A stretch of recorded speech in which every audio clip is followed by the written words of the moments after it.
गर्व हरण केला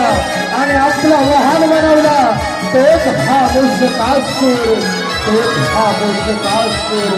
तोच हा मुष्कासूर ये मुष्का अरे तो दुराचा दैत्य फार उन्मत्त झाला आहे मुष्का ते तुझ्यावरती स्वार होतो आणि त्या दुराचा दैत्याचं सर्व हरण करतो मुष्का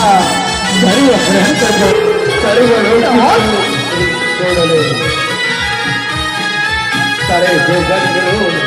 बाळ गजाननाची आराधना करू लागले तो बाळ गजानन प्रसन्न होऊन सर्व देवाधिकांना दर्शन देऊन म्हणाला हे देव हो तू माझ्यावरती सुरू हो आणि त्या राजचा अंत कर त्या राजचा अंत